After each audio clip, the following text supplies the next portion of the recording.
Hello, everyone, and welcome to today's lecture. Today, we continue our discussion of free will, and in particular, today we're going to consider the question whether free will or the ability to do otherwise, or the lack of ability to do otherwise, or the lack of free will, is consistent with moral responsibility. And in particular, we're going to consider Harry Frankfurt's views, according to which moral responsibility is compatible with the inability to act otherwise. So maybe let's start by getting some terms in place. So the first term or phrase or principle really that we're going to be discussing, it's called the principle of alternative possibilities. And according to this principle, a person is morally responsible for what they have done only if they could have done otherwise. And you can kind of see the appeal and the intuition behind this principle. If you were or somebody were to hurt or harm another person, part of the reason why we think that they are responsible is because they could have refrained from harming them, right? And you can see how this ties in with the question of determinism. If, according to determinism, as we saw from our last lecture, there are factors in the past which determine the future, such as, for example, whether somebody's going to harm somebody else, then it seems like they cannot act otherwise. And if that's the case, then it seems like they're not morally responsible for committing said action. So that's the way in which this principle seems to relate to the question about determinism and free will. One way of thinking about free will, although it's not the only way of thinking about free will, is to say that somebody has free will just in case they're able to act otherwise, right? So I have free will just in case I can choose at this very second to clap or not to clap, right? And so I clapped, but I could have done otherwise. I could have not clapped, and so I have free will. And that's the way that conceptually the idea of free will ties in with moral responsibility. Okay, so the incompatibilist view says that moral responsibility and determinism are incompatible, right? So this is what the principle of alternative possibilities seems to suggest. It seems to suggest a form of incompatibilism, again, between moral responsibility and determinism for the reasons that we just discussed. Because it seems like if you are determined to act in a certain way, then you are and cannot act otherwise, then you're not morally responsible for that. Frankfurt is going to argue that the principle of alternative possibilities is false. That is, that a person can be morally responsible even if they could not have done otherwise. And by doing so, he's going to be arguing for a form of compatibilism. That is, that moral responsibility and a way of thinking about determinism are compatible. And the way that he's going to argue for this is by cases. And we'll discuss this in a second. But first, before we talk about Frankfurt's argument against the principle of alternative possibilities, I think it's useful for us to even consider, why do people even think that the principle of alternative possibilities is true? And I kind of have suggested already an intuitive case, but more specifically, think about, for example, coercion. So what is coercion? What does it mean for somebody to be coerced? What would it mean for somebody to coerce a person into acting a certain way? Well, normally we think that a person is coerced when they are forced to do something, right? Think about the example, and this is the example that we're going to be thinking about for the remainder of this class. Think about somebody who has a gun to another person's head. So if somebody has a gun to your head, for example, and they tell you that if you don't give them your wallet, then they will shoot you, you are being coerced to hand over your wallet, right? You're not doing it freely, right? You're not consenting. Similarly, if they are, for example, if you have a gun to your head, or somebody has a gun to your head, and they tell you to do something harmful to another person, maybe pull somebody's hair or something like that, or maybe you shoot them, then it seems like you were coerced to do that bad action. But because you were coerced, you are not morally responsible, right? So we can kind of see the connection with the principle of alternative possibilities here, because the principle of alternative possibilities would just say, see, that's why you're not morally responsible in this case of coercion, because you're being forced to act in a certain way you could not have done otherwise. And that's why you're not morally responsible. Because remember, according to the principle of alternative possibilities, you're not responsible unless you can act otherwise. However, according to Frankfurt, there is another principle here actually at work that is actually different from the principle of alternative possibilities. And we can call this the coercion principle. According to the coercion principle, if A is coerced to do X, then A is not responsible for X, right? So again, if somebody is coerced to harm another person, then they're not responsible for harming that person. Now, I have said that many people, and like people against whom Frankfurt is arguing, think that this principle of coercion just is an instance of the principle of alternative possibilities, right? But according to Frankfurt, this is false. According to Frankfurt, the coercion principle is actually separate from the principle of alternative possibilities. And we'll discuss how he developed various cases to make this distinction. Because Frankfurt does believe in the coercion principle. He does believe that if a person is coerced to do something, then they are not responsible. But he believes that the principle of alternative possibilities is false. That is, that somebody could be more responsible just in case they cannot act otherwise. Now, something about coercion for us to begin to think about is this idea that coercion, right, is being forced. And the idea there is that you have to have an inner compulsion, right, which drives you to do something. And that level of psychological force is what determines the level of coercion, right? Again, we discussed the idea of somebody who's being coerced by having a gun to their head. Now, because most people want to live and are afraid of dying, that threat exerts a tremendous amount of pressure, which forces the person to act in a particular way. But it's worth noting that that can differ, right? There are different forms of coercing someone. They're legitimate forms of coercing, but that we don't think, or we tend to not think, that they involve a sufficient level of force that would render them not responsible for an action. So, for example, suppose that somebody makes a threat to you, that if you don't shoot somebody else, right? So they want to force you to shoot somebody else, but their threat is that if you don't shoot them, they're going to pinch you.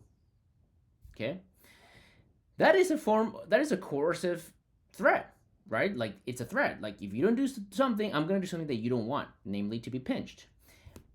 But if you did act on that threat, that is, if you did shoot that person, even if you didn't want to, it's very dubious that you would not be morally responsible for that, right? As in, like, we would think that you're morally responsible for shooting someone, and you cannot respond to that judgment by saying, but I was coerced, like, that he said he was going to pinch me. And part of the reason why that doesn't work is because we normally don't think that a pinch, or the threat of a pinch, elicits a sufficient amount of psychological force or pressure that would make you actually kill someone. So the key here then about coercion going forward, when we discuss the rest of the cases, is this idea of psychological pressure. All right. And so again, one way of thinking about Frankfurt's argument is that the coercion principle is true, that legitimate instances of coercion, do render the person not responsible for the action, but that the coercion principle is not an instance of PAP. So he thinks that that's false. All right, so we're going to go through various examples and just some preliminaries about all of these examples. So I made them a little bit more precisified than the examples that actually are in the article because I think it makes it easier to digest. But these are the features which all the examples have in common, just for us to think about this. So, in all of these examples, we're going to think about Jones deliberating. That means thinking, considering various options, various reasons, and deciding ultimately to shoot Sarah. And you can think about what these reasons might be, right? Maybe he hates Sarah, maybe Sarah has done something to him in the past, and he just wants to shoot Sarah. Okay, so he deliberates, he forms the intention, and decides to shoot Sarah. Okay? However, there's this other person, Smith, who also actually hates Sarah and who wants Jones to kill Sarah. Okay? So again, this is going to be consistent across all cases. And because Smith wants Jones to shoot Sarah, Smith threatens Jones with a gun to his head. We'll just suppose. Again, that's not quite the example in the text, but I think it makes it much easier to discuss these examples and their implications when we have a precisified example. So again, Jones deliberates and decides to shoot Sarah. Smith also hates Sarah and wants Jones to kill Sarah. And, it's possible, most likely, that Smith just doesn't know that Jones has already decided to kill Sarah, right? And so Smith threatens Jones by putting a gun to his head. And the question that we're going to be asking in all of these examples, and there are 4 of them, is Jones responsible for shooting Sarah? And as we will see, it depends on various features, according to Frankfurt. Okay? So let's start with Jones 1. And this is what Frankfurt calls the indifferent agent. So in this case, as in all the other cases, again, Jones 1 decides to shoot Sarah, and he would do it no matter what. What that means is that he is laser focused on shooting Sarah, and he doesn't care about anything else. What that implies is that even if Smith threatened Jones, he would ignore, or he does ignore, the threat completely. So maybe think about Jones. Maybe one way of thinking about this example again is think about, in this case, Jones just being very desperate or nihilistic, quite frankly, where he doesn't even care about his life. Maybe he just, maybe he was, I don't want to say he was planning on killing himself because I might mess up the example, but he just does not care about his life. He only is focused on completing this one purpose, this one task, and that is to kill Sarah.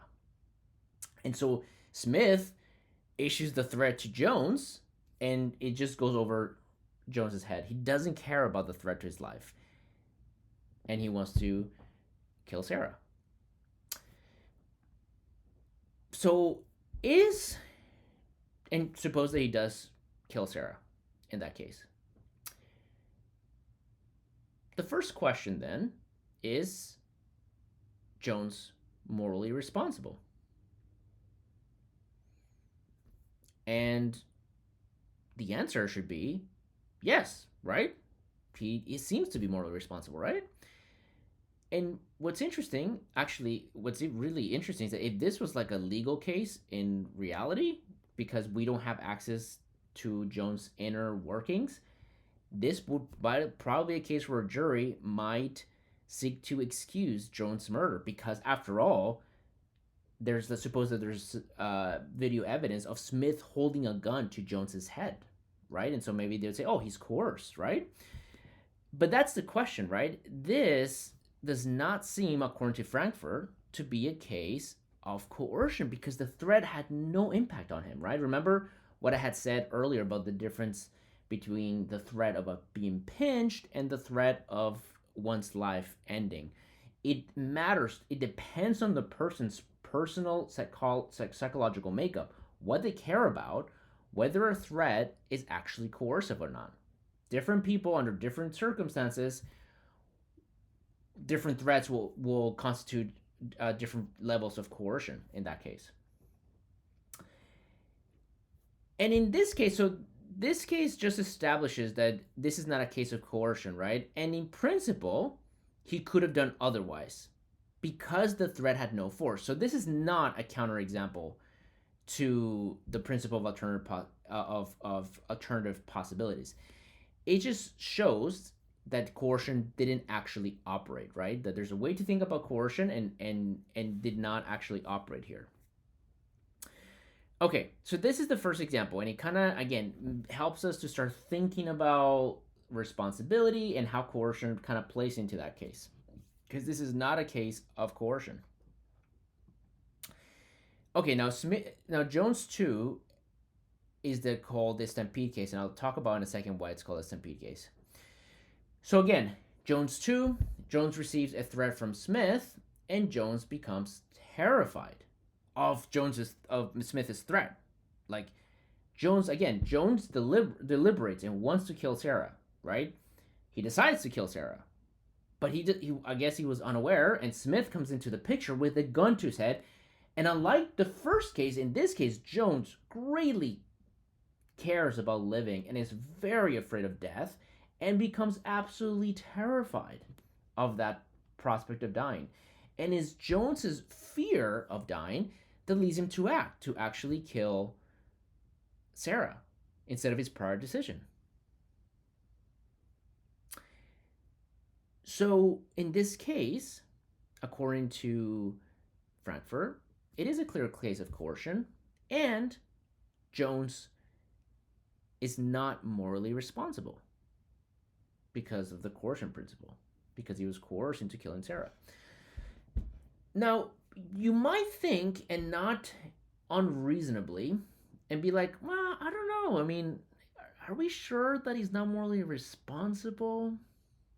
I mean, after all, he did decide, he deliberated, and he had the intention to kill Sarah, and then Joe kind of comes in and kind of completes the link to killing her. So are we sure that he's not responsible here? And you could have that intuition, and like I said, that intuition is not unreasonable, but I think that's what's useful for us to really think about what is happening here, and in particular, the idea that what it means for Jones to have deliberated and to have decided to kill someone, and how that process in itself does not elicit blame, right? Let me change the example a little bit. Suppose instead, again, so Jones deliberates and decides to kill Sarah. So he's decided to kill Sarah.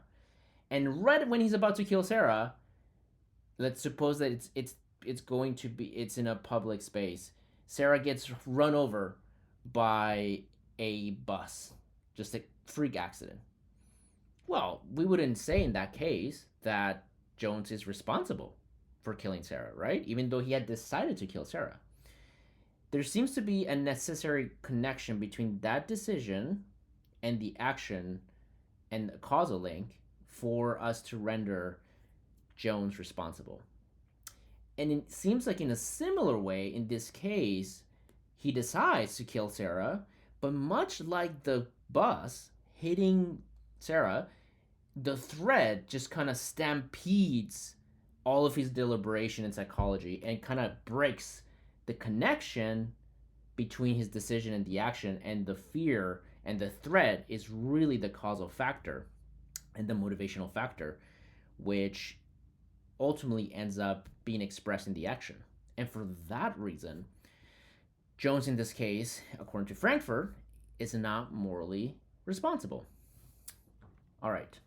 So again, Jones 2 is not responsible for the action.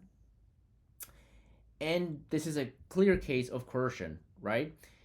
Not because at least the alternatives were closed. Now, this is not a counterexample yet, because so Frankfurt wants to say, okay, we can say that this is a case in which he's responsible, but it's because of coercion. Now, of course, the person who's defending the principle of alternative possibilities can still assert and be like, yeah, and part of the reason is because he couldn't do otherwise, because he was so filled with fear from the threat that he was unable to act otherwise. So at this point of the argument, the defendant or the defender of the principle of alternative possibilities can still hold their own. It is the next case where it really becomes more difficult for the defender of PAP to defend against Frankfurt. But as we'll see in the next example, these two examples were necessary for us to really grasp how Jones 3 is a counterexample to the principle of alternative possibilities. So here is Jones 3, and we can call this, or Frankfurt I think calls this, the key intermediate case. And here's how it goes. So Jones 3 has already decided to perform the action before the threat is issued. Again, same description as the previous two. The difference is that unlike the first case, remember, the first case is where Jones is completely indifferent, nihilistic, does not care about his life.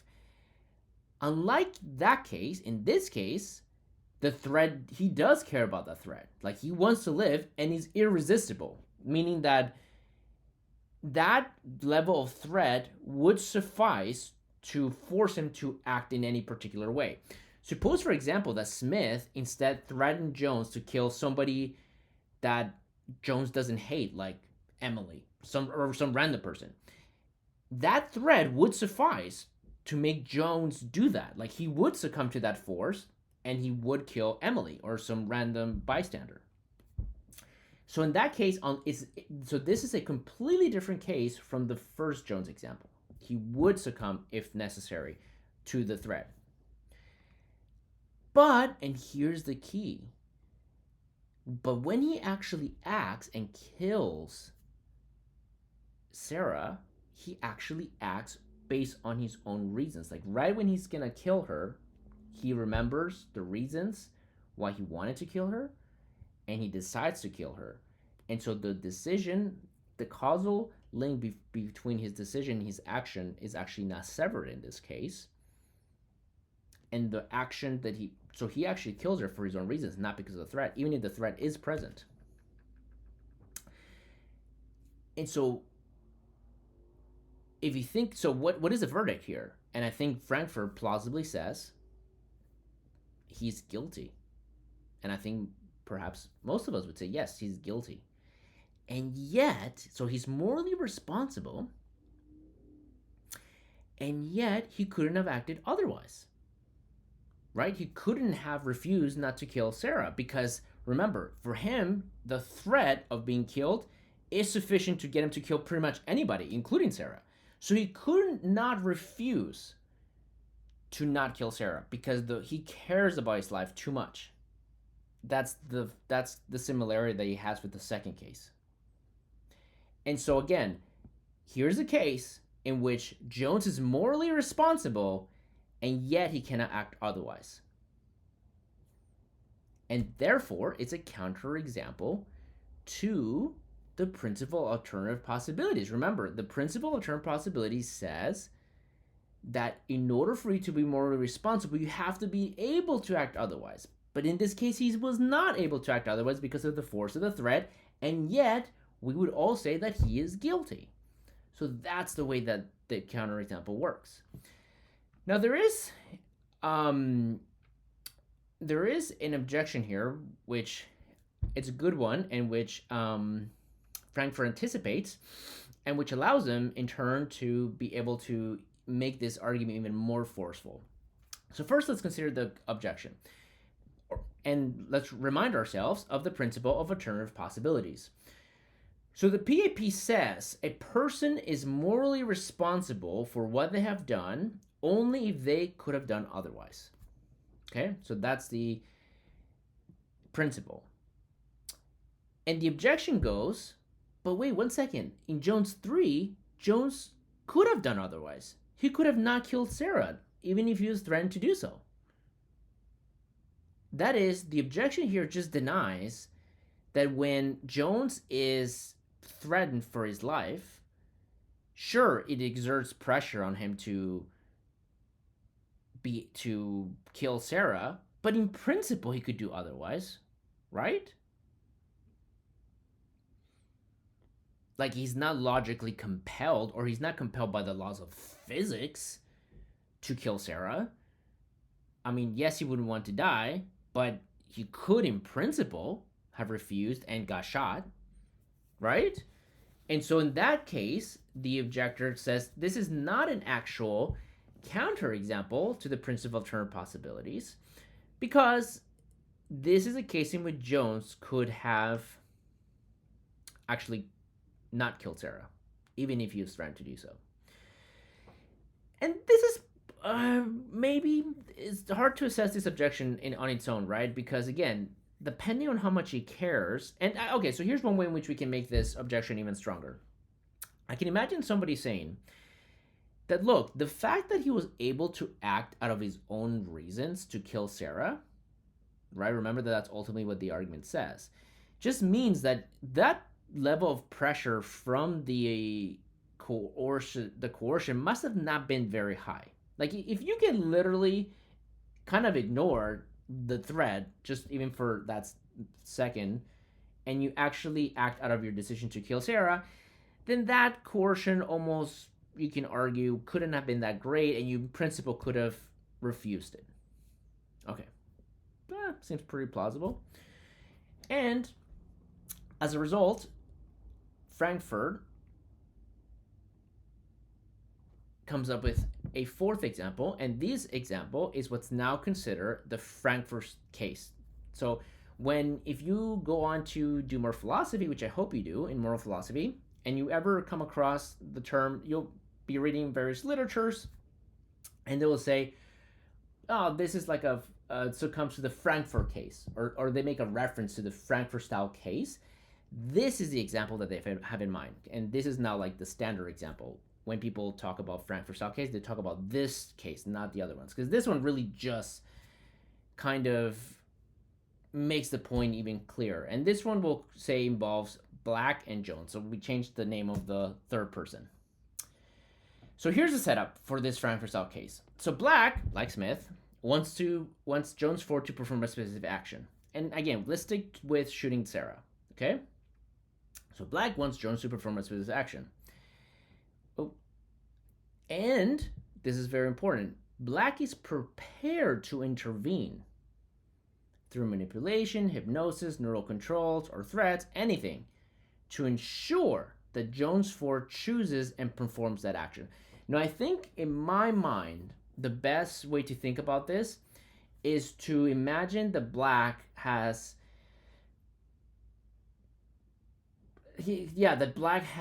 let's say, embedded a device in Jones' head that permits Black to take over Jones's neural circuit if necessary.